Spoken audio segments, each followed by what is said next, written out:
आपका स्वागत है। सिटी रिपोर्ट के आज के इस अंक के साथ मैं हूं सरिता रावत। जिला हमीरपुर के सिंथेटिक ट्रैक में राज्य स्तरीय इंटर कॉलेज एथलीट प्रतियोगिता के लिए इन दिनों खिलाड़ी खूब पसीना बहा रहे हैं। ये राज्य स्तरीय इंटर एथलीट प्रतियोगिता 19 नवंबर से 21 नवंबर तक आयोजित की जाएंगी। इस प्रतियोगिता में पूरे प्रदेश भर के 50 कॉलेजों के खिलाड़ी भाग ले रहे हैं। प्रतियोगिता का शुभारंभ CPS इंद्रदत्त लखनपाल करेंगे। जिला हमीरपुर के सिंथेटिक ट्रैक में राज्य स्तरीय इंटर कॉलेज एथलेटिक प्रतियोगिता के लिए सिंथेटिक ट्रैक पर तैयारियां जोरों से चली हुई है। इस प्रतियोगिता में दौड़, जेवलिंग थ्रो, लंबी व ऊंची कूद के अलावा अन्य प्रतियोगिताएं करवाई जाएंगी। इसमें पूरे प्रदेश भर के 50 कॉलेजों के एथलेटिक खिलाड़ी हिस्सा लेंगे। प्रतियोगिता में बढ़िया प्रदर्शन के लिए एथलेटिक कोच भूपेंद्र सिंह द्वारा दिन भर खिलाड़ियों को प्रशिक्षण दिया जा रहा है। एथलेटिक कोच भूपेंद्र सिंह ने बताया कि प्रतियोगिता का शुभारंभ 19 को CPS इंद्रदत्त लखनपाल द्वारा किया जाएगा और समापन 21 नवंबर को आपदा प्रबंधन बोर्ड के उपाध्यक्ष राजेंद्र राणा द्वारा किया जाएगा। उन्होंने बताया कि प्रतियोगिता के लिए खिलाड़ी दिन रात तैयारियों में जुटे हुए हैं। लगभग 40 इवेंट जो हैं उन पे मुकाबले होंगे। तक relay, short put, discuss, hammer, javelin, long jump, high jump और पोल वाल्ट, जो जितने भी जंप होंगे वो सब इसमें होंगे। सिटी चैनल के लिए हमीरपुर से अरविंदर सिंह की रिपोर्ट। कुल्लू में NCC द्वारा 17 नवंबर से 22 नवंबर तक बेटी बचाओ अभियान के अंतर्गत विभिन्न कार्यक्रम आयोजित किए जा रहे हैं। इसी कड़ी में सोमवार को NCC कुल्लू द्वारा एक रैली का आयोजन किया गया, जिसमें विभिन्न स्कूलों व कॉलेजों के छात्र छात्राओं ने भाग लिया। रैली के दौरान छात्रों ने नारे लगाकर और पोस्टरों के माध्यम से लोगों को लड़कियों की घटती संख्या के प्रति जागरूक किया। कुल्लू में सोमवार को NCC द्वारा एक रैली का आयोजन किया गया। इस रैली में स्कूल और कॉलेज के बच्चों ने भाग लिया। ये रैली बेटी बचाओ अभियान के तहत निकाली गई। NCC द्वारा 17 से लेकर 22 नवंबर तक इसके तहत अलग अलग कार्यक्रम आयोजित किए जाएंगे। जानकारी देते हुए NCC अधिकारी सागर मल ने कहा कि बेटी बचाओ अभियान को लेकर लोगों को जागरूक करने के लिए इस रैली का आयोजन किया गया है। ये कार्यक्रम 22 नवंबर तक चलेगा, जिसमें अलग अलग जगहों पर जाकर बेटी बचाओ अभियान को लेकर लोगों को जागरूक किया जाएगा। आज 17 तारीख को हम रैली निकाल रहे हैं गर्ल्स बचाओ के लिए, टू सेव गर्ल चाइल्ड। तो अभी सभी को हम चाहते हैं, हमारा मोटो है कि जागरूक करना चाहते हैं सभी को हम गर्ल्स को बचाने के लिए। जो आज की समस्या है उस बारे में करेंगे। और कल हमारा दूसरा प्रोग्राम रहेगा, हम जाएंगे कल ऑर्फनेज साराबाई में जो है स्थित, वहाँ प्रोग्राम करेंगे। उसके बाद में अगला प्रोग्राम हमारा रहेगा काइस विलेज विजिट रहेगा, हमारा डॉटेड विलेज है। उसके बाद में नेक्स्ट हमारा प्रोग्राम है, एक दिन ब्लड डोनेशन कैंप है GDC कुल्लू में। सिटी चैनल के लिए कुल्लू से मनमिंदर अरोड़ा की रिपोर्ट। बिलासपुर में कीरतपुर से मनाली तक बनने वाले 4 लेन मार्ग से जहां हिमाचल प्रदेश में विकास की नई रूपरेखा को बल मिलेगा, तो वहीं विवादों में फंसे 4 लेन मार्ग को लेकर किसानों का गुस्सा 4 लेन कंपनी के ऊपर फूट पड़ा है। किसानों ने 4 लेन निर्माणाधीन कंपनी ILFS पर सिंचाई व्यवस्था को प्रभावित करने का आरोप लगाते हुए फसलों के नष्ट होने की बात कही है। बिलासपुर जिले के औहर पंचायत के किसानों ने 4 लेन निर्माणाधीन ILFS कंपनी पर आरोप लगाया है कि 4 लेन निर्माण को लेकर कई प्रकार की लापरवाही बरती गई है, जिसमें मुख्य रूप से खेतों में सिंचाई व्यवस्था प्रभावित हुई है, जिसके चलते फसलों को नुकसान हो रहा है। साथ ही किसानों का कहना है कि 4 लेन मार्ग में पानी का छिड़काव न होने के चलते वाहनों की आवाजाही से धूल मिट्टी उड़ने से बीमारियों का डर बना हुआ है। किसानों ने 4 लेन कंपनी को चेतावनी देते हुए कहा कि अगर इस दिशा में कोई कदम नहीं उठाया जाएगा तो 4 लेन का काम रोक दिया जाएगा। 15 नवंबर तक जो है हमारे किसानों ने जो बुआई करनी थी गंदम की वो नहीं कर पाया। इसका कारण ये रहा क्योंकि इन्होंने 4 लेन वालों ने जो है सारी की सारी स्कीम का जो सत्यानाश कर दिया और सारी स्कीम जो तोड़ फोड़ दी गई। पीने के पानी की व्यवस्था और सिंचाई के पानी की व्यवस्था तुरंत अगर इन्होंने नहीं की गई तो इसके लिए हम 4 लेन का काम जो है बंद करवाने के लिए मौके पर पहुंचे बिलासपुर IPH के आला अधिकारियों ने मामले की जांच की और पाया कि किसानों का गुस्सा जायज है। बिलासपुर IPH के एक्सीन SK शर्मा ने कहा कि 4 लेन निर्माण से सिंचाई स्कीम को नुकसान पहुंचा है, जिसके संबंध में ILFS कंपनी को आवश्यक आदेश जारी किया गया है। SK शर्मा ने कहा कि अगर इस दिशा में कंपनी कोई कदम नहीं उठाती है तो उनके खिलाफ FIR दर्ज कर दी जाएगी। तो जो 4 लेन का जो काम कर रहा है उसकी वजह से हैवी मशीनरी से इसका डिस्ट्रीब्यूशन नेटवर्क पूरा डैमेज हुआ है। तो मैंने आज मौका भी देखा और पाया कि इनकी प्रॉब्लम बिल्कुल जेन्युइन है। तो हाईवे कंस्ट्रक्शन वालों ने हमें विदाउट इन्फॉर्मेशन, विदाउट कंसल्टेशन इन्होंने हमारे नेटवर्क को डिस्टर्ब किया है। तो हमने इनको बोला भी 5-6 दिन में इस नेटवर्क को पूरा स्टोर करिएगा और हमें क्रॉस ड्रेनेज, जहाँ के हमारा जो नेटवर्क आ रहा है हाईवे के बीच में, आने वाले टाइम में भी फ्यूचर एक्सपेंशन को मद्देनज़र रखते हुए हमें क्रॉस डक्ट्स हमें प्रोवाइड करें और इसको जो सिस्टम को इन्होंने डैमेज किया हो जल्दी से जल्दी इसको रिस्टोर किया जाए। सिटी चैनल के लिए बिलासपुर से विजय भारद्वाज की रिपोर्ट। सोलन शहर के उपायुक्त कार्यालय की बाहरी दीवार पर पिछले कई वर्षों से डाक विभाग द्वारा लेटर बॉक्स लगा रखा था, जिससे लोगों को चिट्ठियां पोस्ट करने में आसानी रहे। लेकिन अचानक ही कुछ दिन पूर्व लेटर बॉक्स अपने स्थान से गायब हो गया। किसी शरारती तत्व ने लेटर बॉक्स को उठाकर शहर के दूसरे कोने में ले जाकर फेंक दिया। लेटर बॉक्स के सड़क के खस्ता हालत में पड़े होने की जानकारी किसी ने डाक विभाग को फोन पर दी। सोलन शहर के उपायुक्त कार्यालय की बाहरी दीवार पर पिछले कई वर्षों से लगा लेटर बॉक्स अचानक गायब हो गया। किसी शरारती तत्व ने शहर के बीचों बीच लगे लेटर बॉक्स को उठाकर शहर के दूसरे कोने में ले जाकर फेंक दिया। इससे यही प्रतीत होता है कि डाक विभाग भी लेटर बॉक्सों की हिफाजत के लिए संजीदा नहीं है, क्योंकि इससे पूर्व भी इस स्थान से लेटर बॉक्स गायब हो गया था, जो कुछ दिनों बाद अपने स्थान से कुछ दूरी से बरामद किया गया। स्थानीय निवासी अशोक कुमार ने कहा कि उपायुक्त कार्यालय के समीप लगे लेटर बॉक्स के गुम होने के पश्चात विभाग द्वारा कोई कदम नहीं उठाया गया।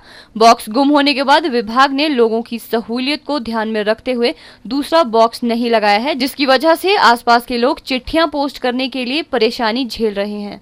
से 2-3 दिन पहले से लेटर बॉक्स यहाँ से गायब है। मेरे को बड़ी प्रॉब्लम हो रही है और मेरे को पता नहीं लेटर बॉक्स कहाँ गया हुआ है। ये अपना पहले तो यहाँ पे डीसी ऑफिस के गेट पे लगा था, फिर वहाँ पे जो नीचे बना हुआ है यहाँ पे बांध दिया गया था, फिर उसमें ताला टूट गया था, ताला नया लग गया और वहाँ से लेटर बॉक्स ही गायब है। इस बारे में डाक विभाग के अधिकारियों से पूछा गया तो उन्हें उसके बारे में कोई जानकारी नहीं है, लेकिन डाकपाल यशपाल से मीडिया द्वारा इस संदर्भ में पूछा गया तो उनका कहना है कि लेटर बॉक्स किसी शरारती तत्व ने उपायुक्त कार्यालय से उठा लिया था और अभी विभाग के पास कोई दूसरा लेटर बॉक्स नहीं है। इसकी मांग विभाग को भेज दी गई है। किसी शरारती तत्व ने वो वहाँ से उठाया और शायद कुछ लालच में भी बेचने पूछने के चक्कर में इसको कुछ मिलेगा, अभी उपलब्ध नहीं है। जैसे ही हमने उसका इंडेंट कर दिया है, जैसे ही हमें प्राप्त होगा वो उसे डीसी ऑफिस में लगा दिया जाए। सिटी चैनल के लिए सोलन से दयाराम कश्यप के साथ सोम मेहता की रिपोर्ट। रामपुर में लवी मेले के खत्म होने के बाद किन्नौर मार्केट में खरीदारों की भीड़ बढ़ने से सूखे मेवे की दरों में इजाफा हो गया है, लेकिन स्थानीय लोगों का आरोप है कि किन्नौर मार्केट में किन्नौरी उत्पादों के नाम पर बाहरी सामान बेचा जा रहा है। स्थानीय लोगों ने इस मामले में नगर परिषद व मेला कमेटी के उचित कार्रवाई की मांग की है। रामपुर लवी मेले के विधिवत समापन के बाद खरीदारी का दौर शुरू हो गया है। मेले में किन्नर मार्केट जाकर सूखे मेवे खरीदने वालों का तांता खूब लगा है, लेकिन किन्नर मार्केट में कुछ व्यापारियों द्वारा किन्नौरी के नाम पर बाहरी सामान बेचा जा रहा है। लोगों का कहना है कि किन्नौरी बादाम के नाम पर रामपुर बाजार से खरीदकर किन्नौरी बादाम की दरों पर बेचे जा रहे हैं। राजमा व दूसरी दालें भी इसी तरह बेची जा रही हैं। इससे किन्नौरी सामान खरीदने की हसरत लेकर रामपुर पहुंचने वालों को धोखा दिया जा रहा है। सामान खरीदने आए रमेश सोनी ने कहा कि लवी मेले में किन्नर मार्केट में किन्नौर के नाम पर बाहरी माल बेचा जा रहा है। इस पर रोक लगाने के लिए मेला कमेटी और नगर परिषद को कदम उठाना चाहिए। मैंने महसूस किया कि यहाँ पर कुछ लोग किन्नौरी माल के नाम पर दूसरे क्षेत्र का माल किन्नौर के नाम पर बेच रहे हैं। इसलिए मेरा नगर परिषद या मेला कमेटी से ये कहना है कि किन्नौरी मार्केट में प्योर किन्नौर का माल बिकना चाहिए, ताकि किन्नौर के लोग उससे लाभान्वित हों, ना कि किन्नौर के नाम पर दूसरी जगह का माल बिके और किन्नौरी मार्केट बदनाम हो। दुकानदार संजीव नेगी ने बताया कि बादाम 6 से 650 रुपए किलो, खुमानी 400 रुपए किलो, राजमा 150 से 170 रुपए किलो और चिलगोजे 800 रुपए किलो बिक रहा है। मैं लवी में पिछले कई सालों से आ रहा हूँ, पिछले 6-7 सालों से आ रहे हैं और हर साल की तरह इस साल भी हम अपने यहाँ पे खुमानी, बादाम, राजमा जो हमारे लोकल पैदावार है वहाँ की, सेब और कुछ एक जैसे अपने शहद हो गया, ये चीज़ें ला रहे हैं और काफ़ी मतलब लवी मेला काफ़ी अच्छा चला हुआ है, अच्छे रेट मिल रहे हैं हमें। सिटी चैनल के लिए रामपुर से विशेष नेगी की रिपोर्ट।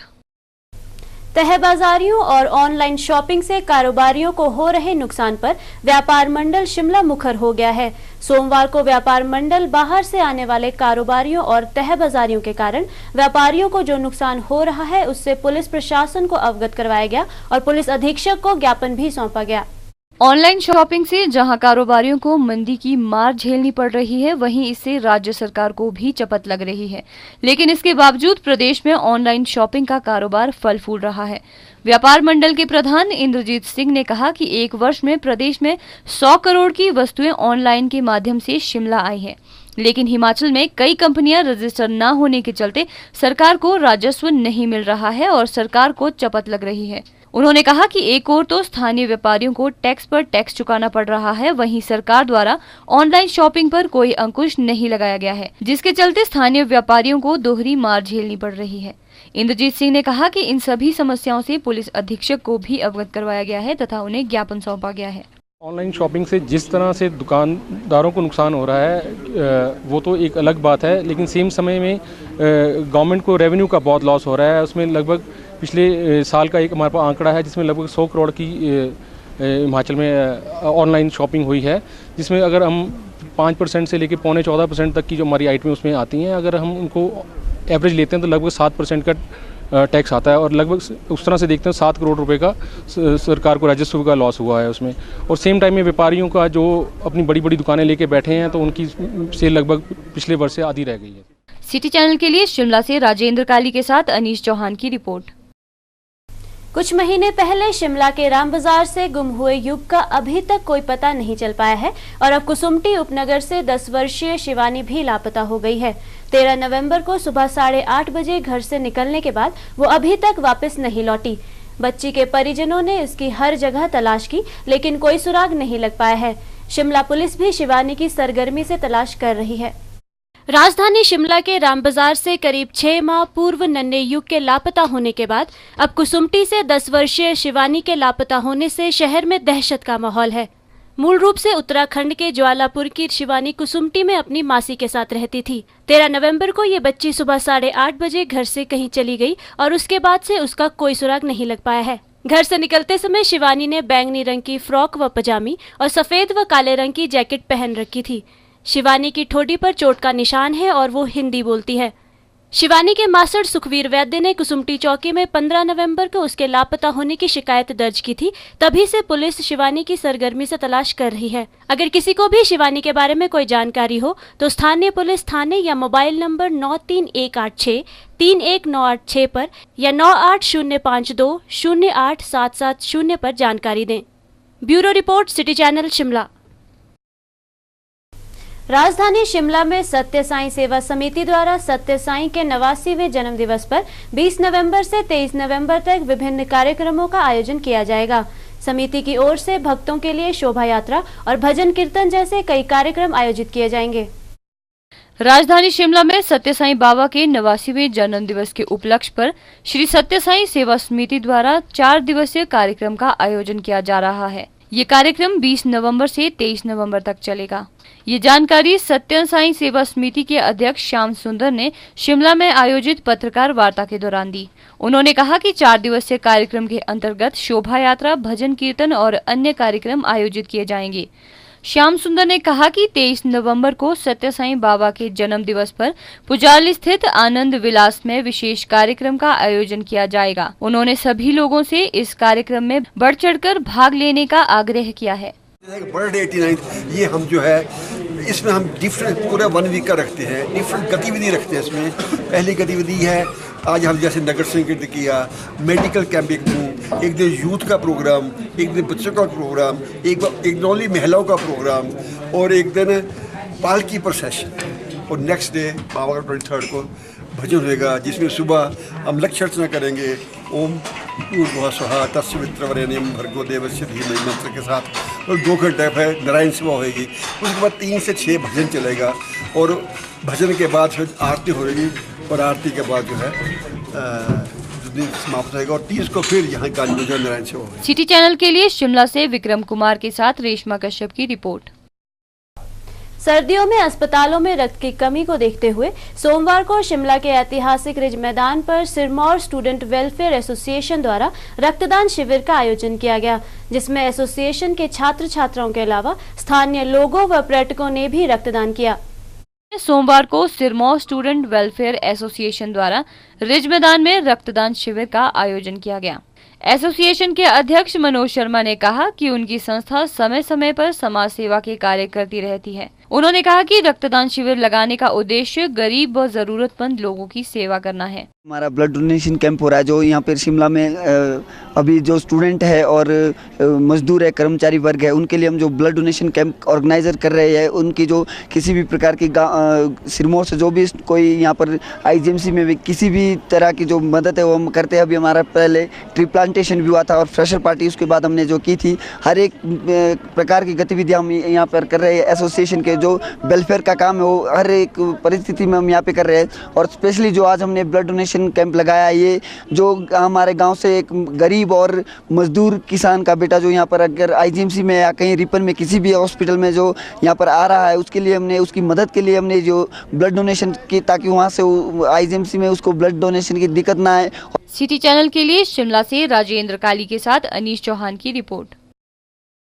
शिमला के संजौली के साथ लगते क्षेत्र वार्ड नंबर 17 में ठेकेदार द्वारा निर्माण कार्य में घटिया सामान प्रयोग करने पर स्थानीय लोगों व पार्षद में भारी रोष है।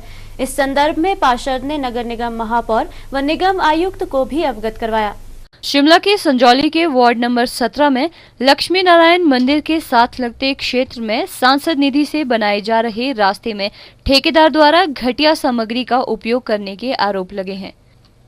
वार्ड नंबर 17 की पार्षद सत्या कौंडल ने कहा कि लक्ष्मी नारायण मंदिर के लिए 1.5 वर्ष पूर्व सांसद निधि और विधायक निधि द्वारा टाइलों के कार्य के लिए धनराशि मुहैया करवाई गई थी, लेकिन ठेकेदार द्वारा इस कार्य पर घटिया सामग्री का प्रयोग किया जा रहा है।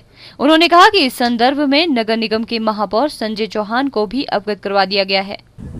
लक्ष्मी नारायण मंदिर के लिए जो है आज से 1.5 साल पहले माननीय राज्यसभा मेंबर श्रीमती बिंदला कश्यप और स्थानीय विधायक श्री सुरेश भारद्वाज जी ने यहाँ पर टाइलें लगाने के लिए और मतलब मुमताज रेलिंग लगाने के लिए पैसे दिए थे। 6 महीने पहले किसी ठेकेदार ने ये कार्य किया, फिर उन्होंने भी ये कार्य सही रूप से नहीं किया और दोबारा मुझे इस कार्य का टेंडर लगाना पड़ा और दोबारा 6 महीने से जो है कार्य पेंडिंग पड़ा हुआ है। यहाँ पे घटिया मटीरियल का यूज़ किया जा रहा है। यहाँ की और यहाँ की जो पब्लिक है मेरे साथ मेयर साहब से मिली और मेरे सामने इस कार्य को साइन करने के आदेश दिए है, लेकिन अभी मुझे जो है ठेकेदार से मेरी बातचीत हुई है। ठेकेदार का कहना है कि मैं इस कार्य को जो है सुचारू रूप से करूंगा और अच्छा मटेरियल लगाऊंगा। अगर ये ठेकेदार जी अपनी बात पे कायम रहते हैं और अच्छा वो लगाते हैं, इसमें मटेरियल लगाते हैं और जल्द से कार्य शुरू करते हैं तो इनको एक बार फिर कार्य करने का मौका दिया जा सकता है। वहीं ठेकेदार अश्विनी कुमार सहानी का कहना है कि वो इस कार्य को सुचारू रूप से करेंगे और दोबारा शिकायत का मौका नहीं देंगे। मैं अश्विनी कुमार सहानी ठेकेदार हूँ और मेरे भतीजे ने काम किया था, तो वो किसी कारणवश उसको प्रॉपर अटेंड नहीं कर पाया। वो थोड़ा सा मटेरियल जो है वो नहीं पसंद आया साहब को, तो वो मैं श्योर करता हूँ कि वो मटेरियल जो वो डिस्पोज ऑफ कर दिया जाएगा और जो भी है काम वो सुचारू रूप से अब कोई शिकायत नहीं आएगी, जिससे कि विद इन टाइम ये काम कर दिया जाए। मेरे को लगता है जो घटिया मटेरियल लगा है उसको हम रिमूव कर रहे हैं, तो जिससे कि अब किसी को कोई परेशानी ना खड़ी हो।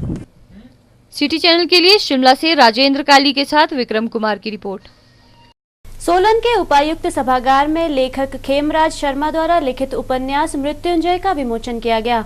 कार्यक्रम में मुख्य अतिथि के रूप में सत्य स्वदेशी समाचार पत्र के संपादक जितेंद्र अवस्थी ने शिरकत की। इस कार्यक्रम की अध्यक्षता साहित्यकार हेमराज कौशिक ने की। सोलन के उपायुक्त सभागार में आयोजित लेखक खेमराज शर्मा द्वारा लिखित उपन्यास मृत्युंजय के विमोचन में सत्य स्वदेश समाचार पत्र के संपादक जितेंद्र अवस्थी ने मुख्य अतिथि के रूप में शिरकत की। विमोचन में लेखक खेमराज शर्मा द्वारा लिखित उपन्यास पर विभिन्न समीक्षकों ने अपने विचार प्रकट किए। लेखक खेमराज शर्मा ने कहा कि उनका उपन्यास मृत्युंजय सामाजिक परिवेश व सामाजिकता से ओतप्रोत उपन्यास है। इस उपन्यास में वैज्ञानिकता, एकता और आधुनिकता की झलक दिखती है। जो मृत्युंजय जो उपन्यास है, ये हमारी पौराणिक धारणाओं और आधुनिक धारणाओं के साथ इनको एक साथ कैसे इकट्ठा करके एक नए संसार की रचना कैसे की जाए, इसको लेकर है। ये इसकी पृष्ठभूमि है।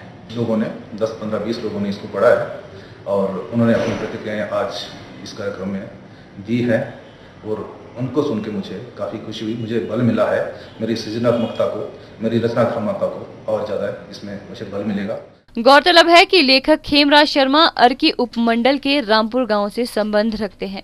वर्तमान समय में ये डॉक्टर यशवंत सिंह परमार बागवानी एवं वानिकी विश्वविद्यालय नौणी में मूल विज्ञान विभाग में कार्यरत है।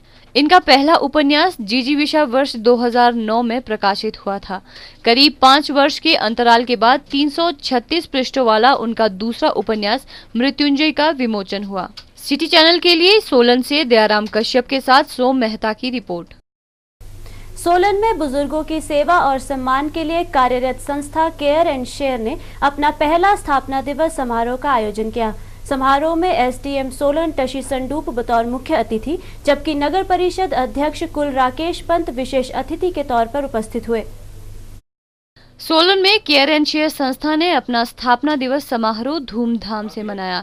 समारोह में बतौर मुख्य अतिथि सोलन के एसडीएम टशी संडूप, जबकि नगर परिषद अध्यक्ष कुल राकेश पंत विशेष अतिथि के तौर पर उपस्थित हुए। इस समारोह में बुजुर्गों को उनकी सेवा के लिए सम्मानित किया गया।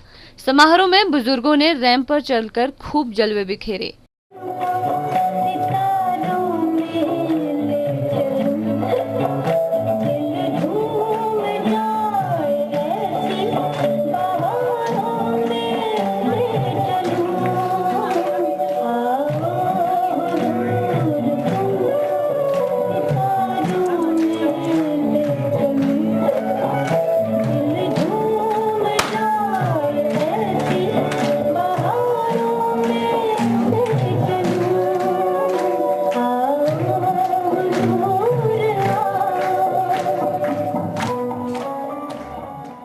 सिटी चैनल के लिए सोलन से दयाराम कश्यप के साथ सोम मेहता की रिपोर्ट।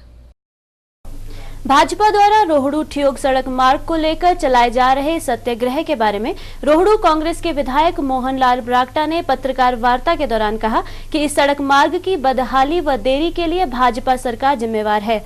उन्होंने कहा कि पिछले 5 वर्षों में भाजपा ने इस सड़क मार्ग पर कुछ भी कार्य नहीं किया, जिसका खामियाजा आज जनता भुगत रही है और इसका दोष कांग्रेस सरकार पर डाल रही है।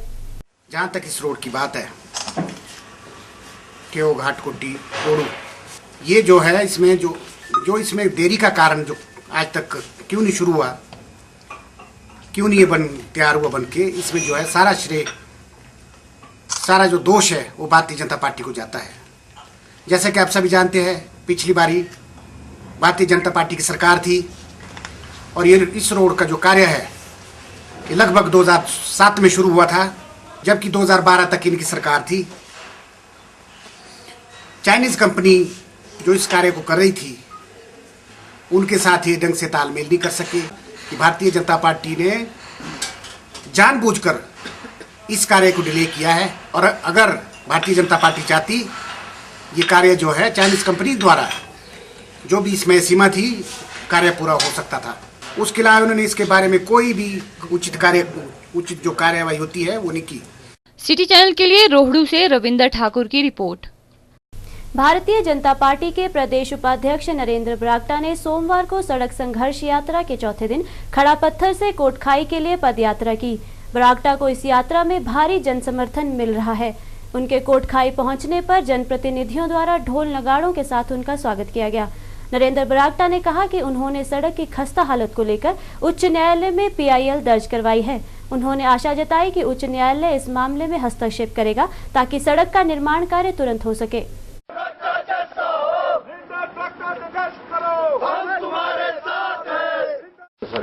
आज मुझे ये सूचना देते हुए गर्व हो रहा है कि जो हमारी ये पद यात्रा चल रही है, इसी संदर्भ में हमने आज हाई कोर्ट में जो है PIL जो है वो प्रवेश करवा दी है। और हमें आशा है कि माननीय हाई कोर्ट जो है, जिस सड़क की जो हमारी यात्रा है, जो उसके हमने मुद्दे उठाए हैं, उसमें वो हस्तक्षेप करेंगे ताकि सड़क को है जल्दी से जल्दी बनाया जा सके। Bureau report, city channel Shimla. शेर पंजाब लाला लाजपत राय की पुण्यतिथि के अवसर पर सोमवार को लाजपत राय चौक में आयोजित श्रद्धांजलि समारोह में वन एवं मत्स्य मंत्री ठाकुर सिंह भरमौरी ने प्रदेशवासियों की ओर से लाला लाजपत राय की प्रतिमा पर पुष्पांजलि अर्पित की। शेर पंजाब लाला लाजपत राय की पुण्यतिथि के अवसर पर सोमवार को लाजपत राय चौक में आयोजित श्रद्धांजलि समारोह आयोजित किया गया। समारोह में वन एवं मत्स्य मंत्री ठाकुर सिंह भरमौरी ने भी पुष्पांजलि अर्पित की। इस अवसर पर ठाकुर सिंह भरमौरी ने कहा कि महात्मा गांधी द्वारा जो आजादी के लिए बीड़ा उठाया गया था, उसमें सभी स्वतंत्रता सेनानी के अलावा लाला लाजपत राय ने भी शिरकत की थी। उन्होंने कहा कि सभी को उनके पद चिन्हों पर चलने की कोशिश करनी चाहिए। ये सबसे पहले आज़ादी के लिए बीड़ा जो उठाया था पूजनीय महात्मा गांधी जी ने उठाया था, और उसमें जितने हमारे स्वतंत्रता सेनानी थे इंक्लूडिंग लाला लाजपत राय जी, इन्होंने शिरकत की और बहुत बड़ा अभियान चलाया, सारे जन जागरण को जागरूक किया और उसके बाद ये लड़ाई लड़ी और फिर बहुत अनजस्टिस हुआ हमारे लाला लाजपत राय जी के साथ। जनरल डायर ने जलियांवाला बाग में जो कोड़े मारे थे, उसके बाद इनको मृत्यु सुधार गए, बीमार हो गए और स्वर्ग सुधार गए। उनकी पुण्यतिथि पे हम आज उनके याद करते हैं और उनके पद चिन्हों पे चलने की कोशिश करेंगे सारे हिंदुस्तान के लोग। इस अवसर पर उप महापौर नगर निगम शिमला टिकेंद्र पवर, नगर निगम के पार्षद, पूर्व महापौर, पूर्व पार्षद, उपायुक्त शिमला दिनेश मल्होत्रा, आयुक्त नगर निगम शिमला पंकज राय, विभिन्न संगठनों के प्रतिनिधि, गणमान्य लोग और स्कूल के छात्र भी उपस्थित थे। सिटी चैनल के लिए शिमला से राजेंद्र काली के साथ अनीश चौहान की रिपोर्ट। सिटी रिपोर्ट के आज के इस अंक में बस इतना ही। प्रदेश भर की जानकारी के लिए आप देखते रहिए सिटी चैनल। नमस्कार।